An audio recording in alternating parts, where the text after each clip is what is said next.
মাননীয় প্রধানমন্ত্রী তো বাংলাদেশে আছেন, তিনি সব সময় প্রতিটা মুহূর্তে গণঅভ্যুত্থানকে ধারণ করেন। আমরা ফ্যাসিস্ট হাসিনার বিচারের মধ্য দিয়ে সেই সন্তানের জবাব আমরা দিব।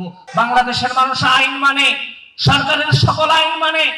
আমি এখন বিশ্বাস করি হাসিনা যদি বাংলাদেশের মাটিতে পা ফেলতে সাহস করে, সরকারের আইন তো দূরের কথা, বাংলাদেশের মানুষ সেদিন কোনো আইন মানবে না। 19 তারিখের সেই বিধবার আওয়াজ আমাদের কানে ভাসে যে আমার তো মাত্র 22 বছর, আমি কিভাবে বাঁচব, আমাকে কি বিধবা মনে হয়? সেই ব্যক্তি মারা গেল। আজকে মেহেদী হাসান রাব্বি মাগুরা জেলা ছাত্র দলের সিনিয়র ভাইস প্রেসিডেন্ট, সিনিয়র যুগ্ম সাধারণ সম্পাদক ছিলেন। তিনি যখন চলে যান, 7 মাসের অন্তঃসত্ত্বা ছিল তার স্ত্রী। তার মেয়ের বয়স আজকে 2 বছর। তার স্ত্রী বলছে, আমার সন্তান কথা বলতে শিখছে, আপনারা কি জবাব দেবেন আমার সন্তানের কাছে? অবশ্যই সন্তানের কাছে আমরা জবাব দেব। এই দায়বদ্ধতা আমাদের প্রত্যেকের আছে। যারা জীবন দিয়ে চলে গেছে প্রত্যেকের দায়বদ্ধতা আমাদের কাছে আছে। আমরা ফ্যাসিস্ট হাসিনার বিচারের মধ্য দিয়ে সেই সন্তানের জবাব আমরা দিব।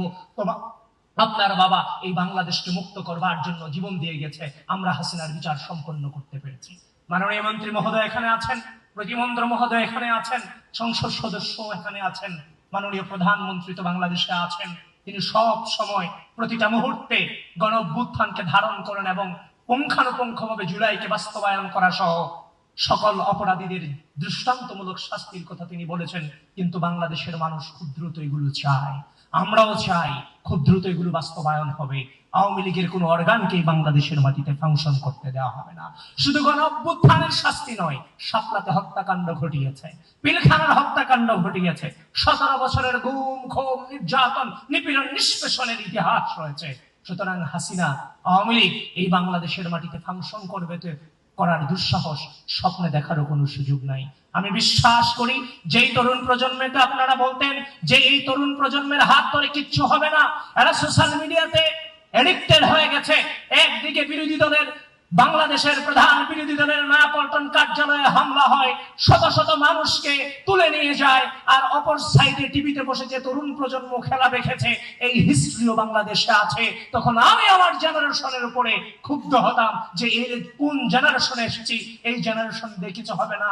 কিন্তু বিশ্বাস করুন, সেই জেনারেশনের হাত ধরে স্বাধীনতা পরবর্তী বাংলাদেশের ইতিহাসের সব থেকে শক্তিশালী গণঅভ্যুত্থানটা সুসংগঠিত হয়েছে। এই জন্য আমি বলি এই জেনারেশনের অনেক দায় আছে এই বাংলাদেশের প্রতি। এই জেনারেশনের বাংলাদেশের প্রতি মালিকানা তৈরি হয়েছে, এই গণঅভ্যুত্থানের প্রতি মালিকানা তৈরি হয়েছে। এই জন্য এই জেনারেশনকে আহ্বান করতে চাই, বিজয় এসেছে কিন্তু এই বিজয় রক্ষা করা অনেক কঠিন।